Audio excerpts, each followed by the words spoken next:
నమస్తే, welcome to జై బహుజన TV news. వార్తల్లో ముందుగా ముఖ్యాంశాలు చూద్దాం.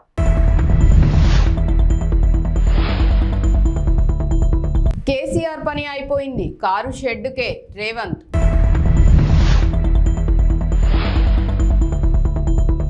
ఈ నెల 28 నుంచి జగన్ మలి విడత ఎన్నికల ప్రచారం.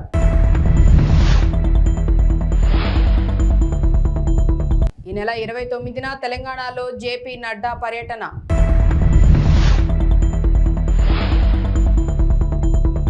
రుణమాఫీపై సీఎం రేవంత్ చర్చకు రావాలని హరీష్ సవాల్.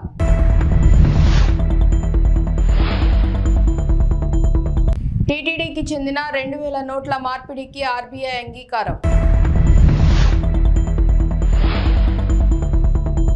దేశంలో కాంగ్రెస్ పార్టీ కష్టాల్లో ఉన్నప్పుడు ఆనాడు ఇక్కడి ప్రజలు మెదక్ గడ్డపై ఇందిరమ్మను గెలిపించారని ముఖ్యమంత్రి రేవంత్ రెడ్డి అన్నారు. ఈ సందర్భంగా మాట్లాడుతూ 1999 నుంచి 2024 వరకు 25 సంవత్సరాలు మెదక్ పార్లమెంటు బీజేపీ బీఆర్ఎస్ చేతిలోనే ఉందని అన్నారు. ఆనాడు ఇందిరమ్మ తెచ్చిన పరిశ్రమలు తప్ప బీజేపీ బీఆర్ఎస్ ఈ ప్రాంతానికి చేసిందేం లేదని అన్నారు. 10 ఏళ్ల బీఆర్ఎస్ పాలనలో మెదక్ ప్రజలకు ఒరిగిందేం లేదని అన్నారు. ముఖ్యమంత్రిగా ఈ రాష్ట్ర ప్రజలకు ఇచ్చిన హామీలు అమలు చేయకపోను 4 కోట్ల తెలంగాణ ప్రజల్ని మోసం చేసినందుకు మొన్న డిసెంబర్ నాడు మీరందరూ కలిసి టిఆర్ఎస్ పార్టీని తిత్తిదీసి కోదండానికి వేలాడేసి ఈరోజు కారు గుర్తును కార్ఖానకు పంపించారు. అయ్యా కొడుకులు చెప్తున్నారు కారు కార్ఖానకు పోయింది మళ్ళీ వాపసు వస్తుందని. మాకానే చెప్తున్నాడు సారీ కాదు, కార్ఖానా నుంచి వాపసు రాదు, తూకానికి అమ్మాల్సిందే, దాని పని అయిపోయింది, అనుం చెడ్డది అని చెప్పి. అందుకే ఇవాళ కేసీఆర్ ఎన్ని చెప్పినా, కేటీఆర్ ఎన్ని అబద్ధాలు మాట్లాడినా, తండ్రి 4 గంటలు కొడుకు 2 గంటలు టీవీ 9లో కూర్చొని ఎంత దుఃఖం వెళ్ళిపుచ్చినా ప్రజలకు సానుభూతి రాలేదు. ఇవాళ ఆ సానుభూతి రాలేదు అని చెప్పి చంద్రశేఖరరావు గారు బస్ వేసుకొని బయలుదేరిండు. కారు పని అయిపోయిందని ఇవాళ బస్ వేసుకొని బయలుదేరిండు. నిన్న మిర్యాలగూడ పోయిండు, సూర్యాపేట పోయిండు, భువనగిరికి వచ్చిండు. ఇవాళ ఆయన యాత్ర చూస్తుంటే 100 ఎలుకలు తిన్న పిల్లంట తీర్థయాత్రలకు పోయి వచ్చిందంట. నా పాపాలన్నీ మన్నించు అని. 10 ఏళ్ళు అధికారంలో ఉండి ప్రజలు వస్తే రానియక ఫామ్ హౌస్ దగ్గరకు వస్తే లాఠీ చార్జ్ చేయించి ప్రగతి భవన్లో ఎర్ర టెండలో గద్దరన్న కలవడానికి వస్తే 4 గంటలు ప్రగతి భవన్ గేట్ల ముందల గద్దరన్నను కూర్చోబెట్టింది మర్చిపోయినట్టున్నాడు. 10 ఏళ్ళ అధికారంలో ఉన్నప్పుడు సచివాలయానికి రాలే, ప్రగతి భవన్లో లోపలికి మనల్ని రానియలే. ఏ రోజు కూడా తెలంగాణ ప్రజలు గుర్తురాలే. తెలంగాణ రైతులు, విద్యార్థులు, నిరుద్యోగ యువకులు, మహిళలు, మైనార్టీలు ఏ ఒక్కరు కూడా చంద్రశేఖరరావుకు గుర్తు రాలే. అధికారం ఉన్నంతసేపు ఆంధ్ర కాంట్రాక్టర్లు, హైదరాబాదు రియల్ ఎస్టేట్ వాళ్ళు ఆయనకు గుర్తొచ్చిండ్రు తప్ప ఏ రోజు కూడా తెలంగాణ 4 కోట్ల ప్రజల్ని పట్టించుకోలే. ఈ కార్యకర్తలు కష్టపడి కారును ఖతం చేస్తే ఇవాళ మళ్ళా ప్రజలు గుర్తొచ్చి చంద్రశేఖరరావు ఫామ్ హౌస్ల నుంచి బయటికి వచ్చిండు. ఫామ్ హౌస్ గేట్లు బార్లా తెరుచుకొని ప్రజల్ని రమ్మంటుడు. అంత అయిపోయినాక ఆ చేతులు కాలినాక ఆయన ఇవాళ ఆకులు పట్టుకున్నట్టు బయలుదేరాడు. 4 గంటలు వచ్చి టీవీలో కూర్చున్నాడు. నేను అడుగుతున్న చంద్రశేఖరరావును, 4 గంటలు వచ్చి టీవీలో కూర్చోనికి వచ్చింది కానీ వారం రోజులు అసెంబ్లీ నడిపి కాళేశ్వరం నుంచి ఇందిరమ్మ ఇండ్ల వరకు నిరుద్యోగ యువకుల ఉద్యోగాల కోసము, రైతు రుణమాఫీ కోసము, రైతు బంధు కోసము, మైనార్టీ రిజర్వేషన్ల కోసం అసెంబ్లీలో చర్చ పెట్టినాం. చర్చలు మాత్రం రాలే. ఎందుకంటే చర్చలకు వస్తే ఎదురుగా కాంగ్రెస్ వాళ్ళు ఉంటారు, రేవంత్ రెడ్డి ఉంటారు, అడుగుతారు, కడుగుతారు, అంగిప్పి 4 దంచుతారని అసెంబ్లీకి రాలే. ఇక ఆయన పోయిన టీవీలో అడిగేటోడు ఆళ్ళోడే, చూపించేటోడు ఆడోళ్ళే, మొత్తం వాళ్ళే. చూపించుకోనికే టీవీ ఉంది, రాసుకోనికే పేపర్ ఉందని నోటికి వచ్చింది. 4 గంటలు కూర్చొని మాట్లాడింది. మీరెవరైనా నమ్మినరా? ఎవరైనా నమ్మిరా? రుణమాఫీపై సీఎం రేవంత్ రెడ్డి, మాజీ మంత్రి హరీష్ రావు మధ్య రాజీనామా సవాలు రసవత్తరంగా మారింది. ఇరువురి మధ్య లోక్సభ ఎన్నికల నేపథ్యంలో కీలకంగా మారింది. రాజీనామా లేఖతో గన్ పార్కుకు వస్తానని రేవంత్ కూడా రావాలని సవాల్ చేశారు. అయితే రేవంత్ చర్చకు వస్తారా రారా సర్వత్రా ఆసక్తి నెలకొంది. శుక్రవారం ఉదయం 10 గంటలకు అసెంబ్లీ ముందు ఉన్న అమరవీరుల స్తూపం దగ్గరకు తాను రాజీనామా లేఖతో వస్తానని, నువ్వు వస్తావా రా దమ్ముంటే అని మరోసారి రేవంత్ రెడ్డికి సవాల్ విసిరారు. రాజీనామా లేఖను మేధావుల చేతుల్లో పెడదామని తెలిపారు. గ్యారెంటీ ఫెయిల్ అయిపోయింది. బాండ్ పేపర్లతో ప్రజల్ని మోసం చేసినాం. ఈ తాప ప్రజలు మనకు వినటట్టు లేరు. కాంగ్రెస్ పార్టీని తుక్కుగా ఓడగొట్టేట్టుందని ఇప్పుడు నయా నాటకం, దేవుడి మీద ఒట్ల నాటకం మొదలుపెట్టింది. నేను మొన్న ఛాలెంజ్ చేసిన రేవంత్ రెడ్డి మొన్న ఏమంటున్నాడు, కొత్తగా రుణమాఫీ చేయలేదని చెప్పి ఆగస్టు 15లోగా రుణమాఫీ చేస్తానని ఒక నయా నాటకం మొదలుపెట్టింది. మిస్టర్ రేవంత్ రెడ్డి, ఆగస్టు 15వ తారీఖు లోపు నువ్వు 2 లక్షల రుణమాఫీ చేయకపోతే ముఖ్యమంత్రి పదవికి రాజీనామాకు సిద్ధమా అని నేను అడిగిన. నువ్వు దేవుడి మీద ఎట్టున్నావు, రాజీనామాకు సిద్ధమా అని అడిగిన. అడిగితే తొండి ఆట ఆడుతున్నాడు. నువ్వు పార్టీ రద్దు చేసుకుంటావా అంటాడు. నేను మళ్ళీ ఇవాళ అడుగుతున్నా ఈ ఖమ్మం నుంచి, రేవంత్ రెడ్డి గారు ఆగస్టు 15వ తారీఖు లోపు ఇచ్చిన మాట ప్రకారంగా వడ్డీతో సహా 39,000 కోట్ల రూపాయల రుణమాఫీని నువ్వు ఖచ్చితంగా చేస్తావా చేయవా? ప్రజలకు సమాధానం చెప్పు. ఆ 2 లక్షల రుణమాఫీ కానీ 100 రోజుల్లో ఇస్తామన్న 6 గ్యారెంటీలు నువ్వు అమలు చేయకపోతే రాజీనామాకు సిద్ధమా అని ఈ ఖమ్మం నుంచి నేను అడుగుతా ఉన్నా. నేను సిద్ధం. నీ సవాల్ నేను తీసుకుంటున్నా. ఎల్లుండి 26వ తారీఖు నాడు అసెంబ్లీ ఎదురుగా అమరవీరుల స్తూపం దగ్గరికి పొద్దున 10 గంటలకు నేను వస్తా. నువ్వు రా. ఆ అమరుల సాక్షిగా ప్రమాణం చేద్దాం. ఆగస్టు 15వ తారీఖు లోపు నువ్వు 2 లక్షల మాఫీ చేస్తా అని 100 రోజుల్లో బాండ్ పేపర్ మీద రాసిచ్చి అమలు చేస్తాను, 6 గ్యారెంటీలు అమలు చేస్తా అని చెప్పి నువ్వు ప్రమాణం చేయి, నేను ప్రమాణం చేస్తా. నువ్వు అమలు చేస్తే నేను ఎమ్మెల్యేకు రాజీనామా చేస్తా, మళ్ళా పోటీ కూడా చేయండి. నువ్వు అమలు చేయకపోతే ముఖ్యమంత్రి పదవికి రాజీనామా చేయడానికి సిద్ధంగా ఉన్నావా అని అడుగుతా ఉన్నాను. ఇది ప్రజల్ని మోసం చేయడం కాదా? నువ్వు అమలు చేసేది నిజమైతే, నువ్వు మాట మీద ఉండేది నిజమైతే రా అమరవీరుల స్తూపం దగ్గరికి. లేదంటే నువ్వు ఎన్ని దేవుళ్ళ మీద ఒట్లు పెట్టినా, ఎన్ని ఆపద మొక్కులు మొక్కినా ఈసారి కాంగ్రెస్ పార్టీ పేదింటి భవిష్యత్తును మరింత గొప్పగా మార్చేందుకు రాష్ట్రాన్ని అన్ని రంగాల్లో ప్రగతి పదంలో అగ్రభాగాన నిలిపేందుకు మరోసారి చారిత్రక విజయంతో అధికారంలోకి రావటమే లక్ష్యంగా ఈ నెల 28 నుంచి వైఎస్ఆర్సీపీ అధ్యక్షులు ముఖ్యమంత్రి వైఎస్ జగన్మోహన్ రెడ్డి ఎన్నికల ప్రచార భేరీ మోగించనున్నారు. ప్రతిరోజు 3 అసెంబ్లీ నియోజకవర్గాల్లో జరిగే బహిరంగ సభల్లో పాల్గొంటారు. ఈ నెల 28న ఉదయం 10 గంటలకు తాడిపత్రిలో నిర్వహించే బహిరంగ సభ ద్వారా ఎన్నికల ప్రచారానికి శ్రీకారం చుట్టనున్నారు. పోలింగ్ సమయం సమీపిస్తూ ఉండడంతో ఏపీలో రాజకీయ వాతావరణం మరింత హాట్గా తయారైంది. అధికార విపక్ష పార్టీలు ప్రచారాన్ని హీటెక్కిస్తున్నాయి. ఇప్పటికే తొలి దశ ప్రచారాన్ని పూర్తి చేశారు. తొలుత 4 ప్రాంతాల్లో సిద్ధం సభలు నిర్వహించారు. మార్చి నెలాఖరున మేమంతా సిద్ధం పేరుతో బస్సు యాత్ర సైతం నిర్వహించారు. ఇడుపులపాయ నుంచి ఇచ్చాపురం వరకు జరిగిన ప్రచారం సందర్భంగా విపక్ష కూటమిపై నిప్పులు చెరిగారు. వైసీపీకి ఓటేస్తేనే సంక్షేమ పథకాలు అమలవుతాయని, బాబుకు ఓటేస్తే నిండా మునిగినట్లేనని ప్రజలకు సూచించారు సీఎం జగన్. ఈ యాత్ర వైసీపీ శ్రేణుల్లో జోష్ నింపింది. పులివెందులలో నామినేషన్ వేసిన తర్వాత మరో విడత ప్రచారానికి సిద్ధమయ్యారు సీఎం జగన్. ఈ నెల 28 నుంచి రాష్ట్ర వ్యాప్తంగా పర్యటన చేయనున్నారు.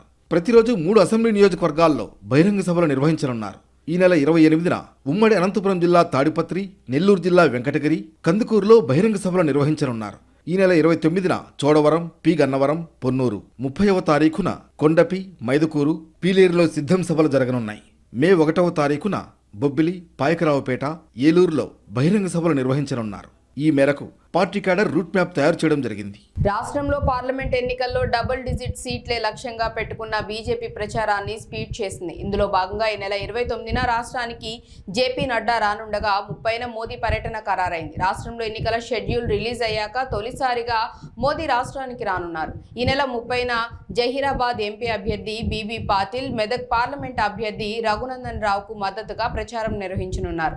త్వరలో ఆందోల్ అసెంబ్లీ నియోజకవర్గంలోని సుల్తాన్పూర్లో మధ్యాహ్నం 3 గంటలకు నిర్వహించనున్న బీజేపీ విశాల జనసభలో మోదీ పాల్గొంటారని ఆ పార్టీ నేతలు ప్రకటించారు. అదే రోజు సాయంత్రం శేరిలింగంపల్లి నియోజకవర్గంలో ఐటీ ఎంప్లాయీస్ ఇంటలెక్చువల్స్తో సమావేశమయ్యే ఛాన్స్ ఉంది. అలాగే మే 3-4 తేదీల్లోనూ మోదీ రాష్ట్రానికి రానున్నారని పార్టీ వర్గాలు చెప్తున్నాయి. మే 3న వరంగల్ పార్లమెంట్ పరిధిలో ఒక సభ, భువనగిరి, నల్గొండ ఎంపీ సెగ్మెంట్లను కలుపుతూ మరో సభలో ఆయన పాల్గొంటారు. 4న మహబూబ్ నగర్ పార్లమెంట్ పరిధిలోని నారాయణపేటలో, చేవెళ్ల ఎంపీ నియోజకవర్గంలోని వికారాబాద్లో సభలో మోదీ ప్రసంగించనున్నారు. గురువారం కేంద్ర హోంశాఖ మంత్రి అమిత్ షా సిద్దిపేటలో జరిగే బహిరంగ సభలో పాల్గొనగా, కరీంనగర్లో ఎంపీ అభ్యర్థి బండి సంజయ్ నామినేషన్ కు గుజరాత్ సీఎం భూపేందర్ పటేల్, నిజామాబాద్ ఎంపీ అభ్యర్థి అరవింద్ నామినేషన్ కు ఉత్తరాఖండ్ సీఎం పుష్కర్ సింగ్ ధామీ పాల్గొనున్నారు.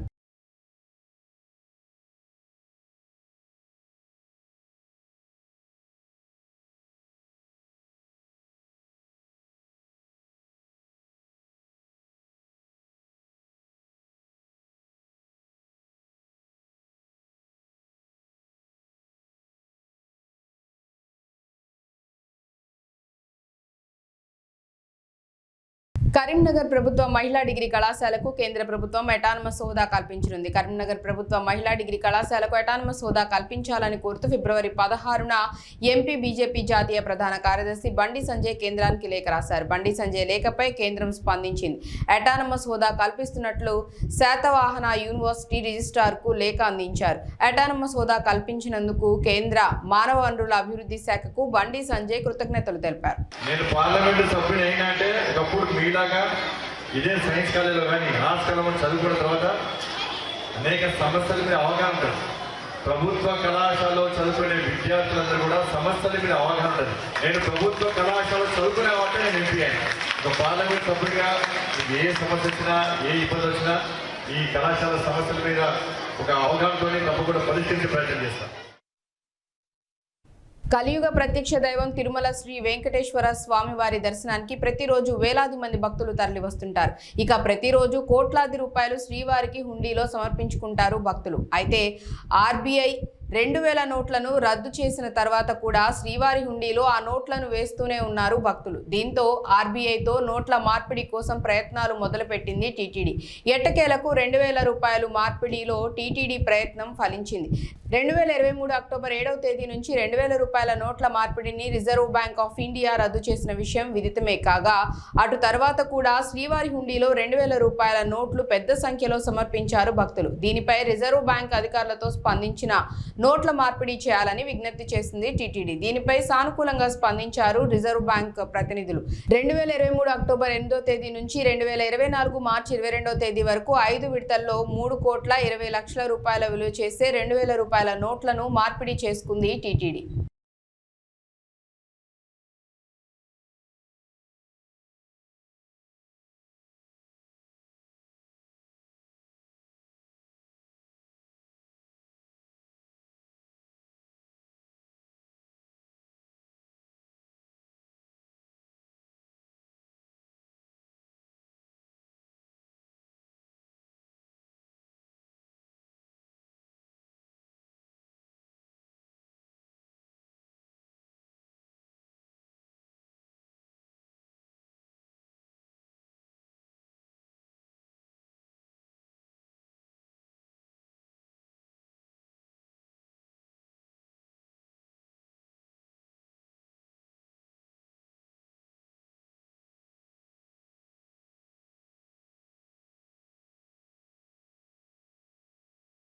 తెలుగు రాష్ట్రాల్లో ఎండలు మండిపోతున్నాయి. రికార్డు స్థాయిలో ఉష్ణోగ్రతలు నమోదవుతున్నాయి. పలు జిల్లాల్లో ఉష్ణోగ్రతలు 45 డిగ్రీలకు పైమాటే. పలు మండలాల్లో తీవ్ర వడగాలులు కూడా వీస్తున్నాయి. వచ్చే 3 రోజులు గరిష్ట ఉష్ణోగ్రతలు మరో 2 నుంచి 3 డిగ్రీలు పెరిగే అవకాశం ఉందని హైదరాబాద్ వాతావరణ కేంద్రం హెచ్చరించింది. గురు శుక్రవారాల్లో పలు జిల్లాల్లో వడగాలులు వీస్తాయని తెలిపింది. గురువారం కొమరంభీం, ఆసిఫాబాద్, మంచిర్యాల, పెద్దపల్లి, జయశంకర్, భూపాలపల్లి, ములుగు, భద్రాద్రి కొత్తగూడెం, ఖమ్మం, నల్గొండ, సూర్యాపేట జిల్లాల్లో వడగాల్పులు వీస్తాయని వాతావరణ శాఖ తెలిపింది. ఈ జిల్లాలకు 3 రోజుల పాటు ఎల్లో అలర్ట్ జారీ చేసింది. కాగా మన్నార్ గల్ఫ్ నుంచి అంతర్గత తమిళనాడు, రాయలసీమ మీదుగా దక్షిణ తెలంగాణ వరకు సగటు సముద్ర మట్టానికి 1.5 కిలోమీటర్ల ఎత్తులో ద్రోణి కొనసాగుతుందని వాతావరణ శాఖ తెలిపింది.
ఐపీఎల్లో రికార్డు స్కోర్తో అదరగొడుతున్న సన్ రైజర్స్ హైదరాబాద్ జట్టు ఓటమి మూటగట్టుకుంది. అది కూడా ఈ సీజన్లో పేలవ ప్రదర్శన చేస్తున్న ఆర్సీబీపై కావటం అభిమానులకు మరింత బాధని కలిగిస్తోంది. అంతేకాదు సొంత మైదానం ముప్పల్లో ఘన విజయం సాధిస్తుందని భావించిన అభిమానులను పూర్తిగా నిరాశకు గురిచేసింది. స్టార్ బ్యాట్స్మెన్లు అందరూ చేతులెత్తేశారు. కెప్టెన్ ప్యాట్ కమిన్స్ సహా బౌలర్లందరూ నిరాశపరిచారు. దీంతో ఆర్సీబీ 35 పరుగుల తేడాతో విజయం సాధించింది. వరుసగా 6 మ్యాచ్ల్లో ఓడి డీలా పడిన ఆ జట్టు ఎట్టకేలకు సుమారు నెల రోజుల తర్వాత గెలుపు బాట పట్టింది. Rajat Patidar player of the match గా నిలిచారు.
ఎన్నికల్లో గాజువాక నియోజకవర్గంలో కూటమి గెలుపును ఎవరూ ఆపలేరని నియోజకవర్గ అభివృద్ధి పల్లా శ్రీనివాసరావు అన్నారు. పాత గాజువాక పార్టీ కార్యాలయంలో మాట్లాడుతూ తాను నామినేషన్ కార్యక్రమానికి వెళ్తున్నప్పుడు ప్రజలు స్వచ్ఛందంగా తరలి వచ్చారని వారందరికీ కృతజ్ఞతలు తెలియజేస్తున్నామని అన్నారు. విశాఖ జిల్లాకు ఏం చేశారని వైసీపీ వాళ్లు ఓట్లు అడుగుతున్నారని ప్రశ్నించారు.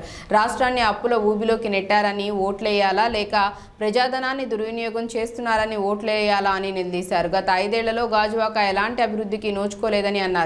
తేదేపా హయాంలో అనేక అభివృద్ధి పనులు చేశామని గుర్తు చేశారు. ఎమ్మెల్యేగా తనను, ఎంపీగా భరత్ను గెలిపిస్తే ఉక్కును కాపాడుకోవటమే కాకుండా కాలుష్య నివారణ, మత్స్యకారులకు జట్టి నిర్మాణం, గాజువాకలో ఫ్లైఓవర్ నిర్మాణం, ఆర్ కార్డుల బదిలీ, ఏపీఐఐసి భూ నిర్వాసితుల సమస్య వంటివి పరిష్కరిస్తామని చెప్పారు. ఈ కార్యక్రమంలో పలువురు పాల్గొన్నారు.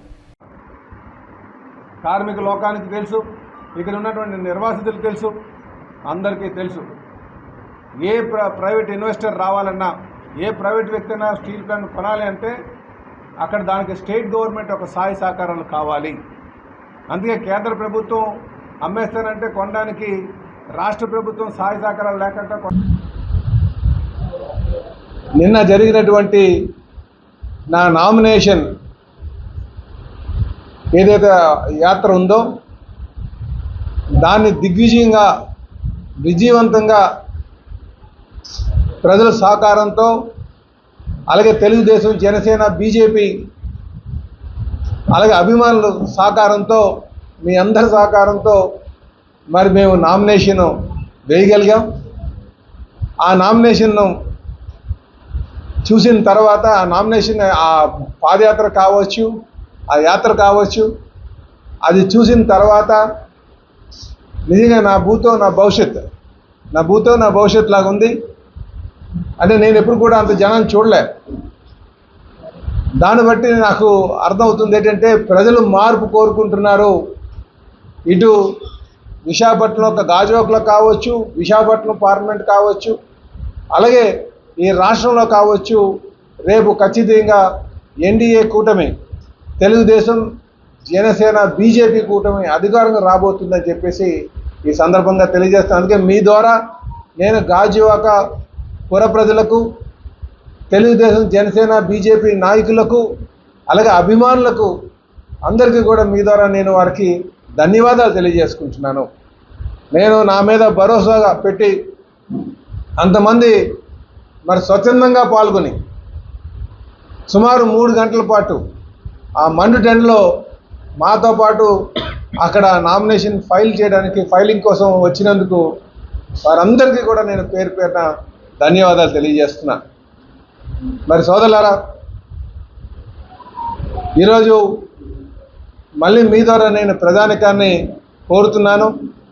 గడిచిన 15 సంవత్సరాలుగా మేము ఎప్పటి నుంచో ఉన్నాం. చెప్పాలంటే మా నాన్నగారు 71, 72లో సర్పంచ్ అయ్యారు.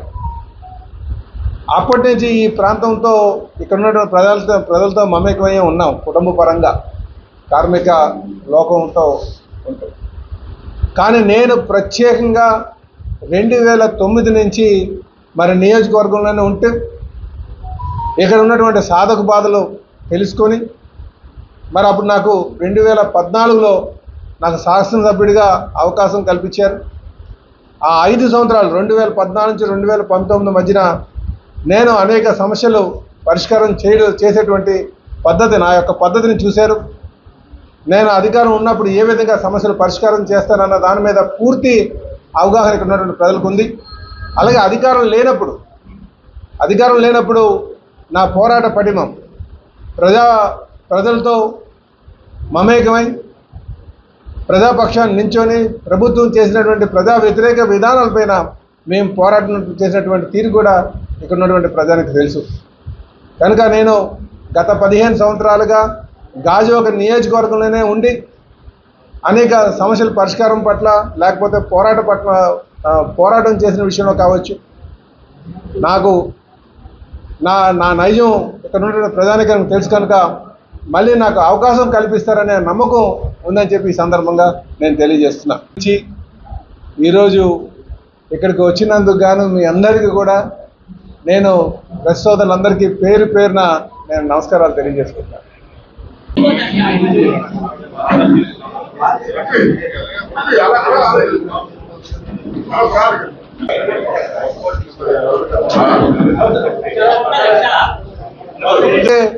ప్రత్యక్షంగా ఉద్యోగస్తులు 35 వేల మంది ఉన్నారు. వారు కూడా చాలా ఆందోళన. అయితే ఈ ప్రభుత్వం వచ్చిన తర్వాత ఆ రెజల్యూషన్ పక్కన పెట్టేశారు. మీరు దాని ముందుకు వెళ్ళలేదు. కనుక మేము అధికారంకి వచ్చిన తర్వాత ఏదైతే బ్రేక్ వాటర్ అంటే చాలా మంది జట్టి అని అంటుంటారు, వారి విజయానికి తోడ్పాటుకి వాళ్ళందరూ సిద్ధంగా ఉన్నారు. వాస్తవానికి నిన్న మీరు చూస్తుంటారు, మీరు కూడా ప్రత్యక్షంగా మా అభ్యర్థి పల్లా శ్రీనివాస్ గారు సహజంగా అందరికీ నమస్కారం పెడితే బిల్డింగుల మీద ఉన్నవాళ్ళు కానీ వాళ్ళే బయటకు వచ్చి ప్రతిస్పందనగా ఇలా చెప్తా ఉన్నారు విజయోత్సవం అని. అంటే స్పందన ఉంది, మాకు కూటమిని ఆహ్వానిస్తున్నారు. అందుకని కూటమిని ఆహ్వానిస్తున్నారు, గెలిపిద్దామని ఉన్నారు.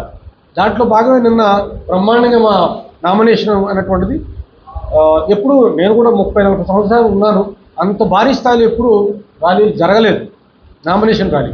అంటే almost Telugu Desam party, Janasena, BJP కూటమి అభ్యర్థి గెలిచినట్లుగానే ప్రజలు భావిస్తూ ఉన్నారు. ఎన్నికలు ఎప్పుడు వచ్చారో దానికి సిద్ధంగా ఉన్నారు. ఇదొకటి. 2, గుడివాడ అమర్నాథ్ నిన్న తన ముఖం చూస్తేనో తన పేరు చెప్తేనో ప్రజలు ఓట్లేరేనో, లేకపోతే జగన్మోహన్ రెడ్డి పేరు చెప్తే అసలైరేనో పవన్ కళ్యాణ్ గారి ఫోటో పెట్టుకొని ఊరేగుతున్నాడు ఆయన. అది సిగ్గు ఉండాలి. అది అనైక్యత. నైతిక విలువలు లేనటువంటి మనిషిలాగా ప్రవర్తించారు.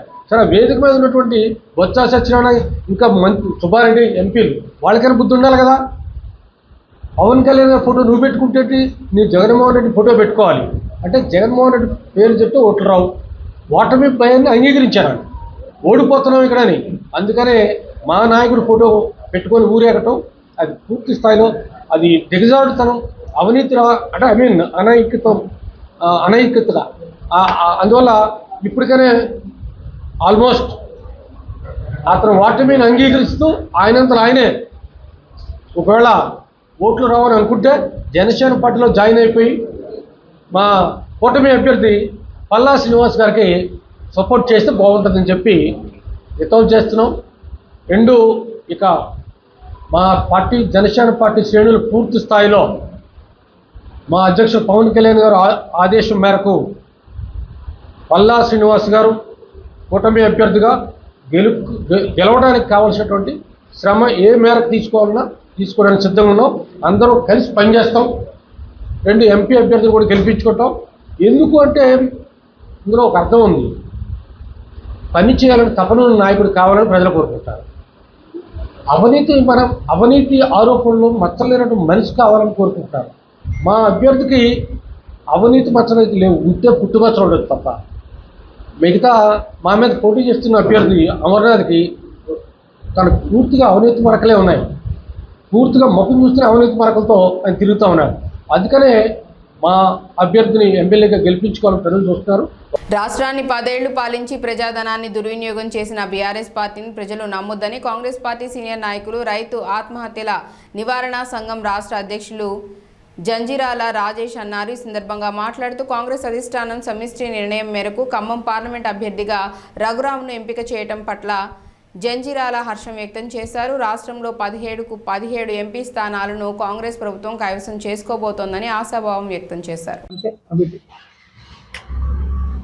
ఖమ్మం పార్లమెంటు అభ్యర్థిగా ఖమ్మం జిల్లా వాసి రామ్ సాయం సురేందర్ రెడ్డి గారు, వారి యొక్క కుటుంబం కాంగ్రెస్ పార్టీకి ఎన్నో సంవత్సరాల నుంచి సేవలు అందిస్తున్నటువంటి వారు, వారి తనయుడు అయినటువంటి రామ్ సాయం రఘురామరెడ్డి గారిని అధిష్టానం ఎంపిక చేసింది. దీని మీద ఉన్నటువంటి పరిస్థితుల్ని లేటెస్ట్గా ఒక మంచి అభ్యర్థిని మన పొంగులేటి శ్రీనివాసరెడ్డి గారు మరియు ఖమ్మం జిల్లా ఉప ముఖ్యమంత్రి బట్టి విక్రమార్క గారు, సీనియర్ నాయకులు శ్రీ తుమ్మల నాగేశ్వరరావు గారు మరియు శ్రీమతి రేణుకా చౌదరి గారు, వీరి యొక్క ఆధ్వర్యం లోపల ఈ క్యాండిడేట్ని ఎంపిక చేయడం కాంగ్రెస్ శ్రేణుల్లో నూతన ఉత్సాహాన్ని నెలకొల్పే విధంగా ఒక 24 క్యారెట్ల మంచి వ్యక్తి, మంచి కుటుంబం, ఉన్నతమైనటువంటి కాంగ్రెస్ విలువలతో ఉన్నటువంటి కుటుంబం నుంచి వచ్చినటువంటి వారు. వీరి ఎంపిక పట్ల సర్వత్రా కాంగ్రెస్, యువజన కాంగ్రెస్, మహిళా కాంగ్రెస్, సేవాదల్, కిసాన్ సెల్ అందరూ కూడా చాలా సంతోషంగా ఉన్నారు. ఎందుకనంటే ఖమ్మం జిల్లా కానివ్వండి, వరంగల్ జిల్లా కానివ్వండి, ఉమ్మడి ఖమ్మం జిల్లాలో కూడా వీరి యొక్క రామ్ సహాయం వాళ్ళ యొక్క దానకరణం లోపల లబ్ధి పొందినటువంటి వారు. అలాంటి కుటుంబం నుంచి ఒక మంచి వ్యక్తి ఇవాళ పార్లమెంటుగా ఎంపిక చేశారు. వీరందరి గెలుపు అత్యధిక మెజారిటీలో గెలిపించేటువంటి కార్యక్రమంలో మేమంతా ముందుంటామని చెప్పేసి కాంగ్రెస్ శ్రేణులు అందరూ కూడా ఉదయం నుంచి ఫోన్ చేసి మాట్లాడుతున్నారు. కాబట్టి వీరిని ఎంపిక చేసినటువంటి మల్లికార్జున ఖర్గే గారు కానివ్వండి, శ్రీమతి సోనియా గాంధీ గారు కానివ్వండి, శ్రీ రాహుల్ గాంధీ గారు కానివ్వండి, శ్రీమతి ప్రియాంక గాంధీ గారు కానివ్వండి, మరి అదేవిధంగా రాష్ట్ర ముఖ్యమంత్రి శ్రీ రేవంత్ రెడ్డి గారు కానివ్వండి, అనేక మంది పెద్దలందరికీ కూడా హృదయపూర్వక ధన్యవాదాలు తెలియజేస్తూ రామ్ సహాయం రఘురామరెడ్డి గారిని విజయాన్ని అప్రతిహతంగా బంపర్ మెజారిటీతో ఖమ్మం జిల్లా నుంచి వరంగల్ జిల్లాలో, ఖమ్మం జిల్లాలో 2 నియోజకవర్గాలు, అదేవిధంగా వరంగల్లో ఉన్నటువంటి 2 పార్లమెంటు స్థానాలు కూడా 4 పార్లమెంటు స్థానాలను కూడా కాంగ్రెస్ పార్టీ కార్యకర్తలు మరియు బడుగు బలహీన వర్గాలు, బీసీలు, ఎస్సీలు, ముఖ్యంగా బంజారాలు వీళ్ళందరూ కూడా కాంగ్రెస్ పార్టీ పట్టం కట్టాలనేటువంటి దాని మీద ఉన్నారు. చేసినటువంటి పనులు చెప్పుకోలేనటువంటి బీఆర్ఎస్ అభ్యర్థి నామా నాగేశ్వరరావు గారు కానివ్వండి, అదేవిధంగా ఉన్నటువంటి ఎంతోమంది పార్టీలు బీజేపీ పార్టీ అని చెప్పేసి వస్తున్నారు. వాళ్ళు 10 సంవత్సరాలు చేసిన అభివృద్ధి కార్యక్రమాలు చెప్పకుండా కేవలం జై శ్రీరామ్ అని చెప్పేసి పేరుతో ఉంటున్నారు. రాముడు అందరివాడు, రాముడు కులాల మతాల పేరు మీద తీసుకొచ్చేటువంటి వారు కాదు.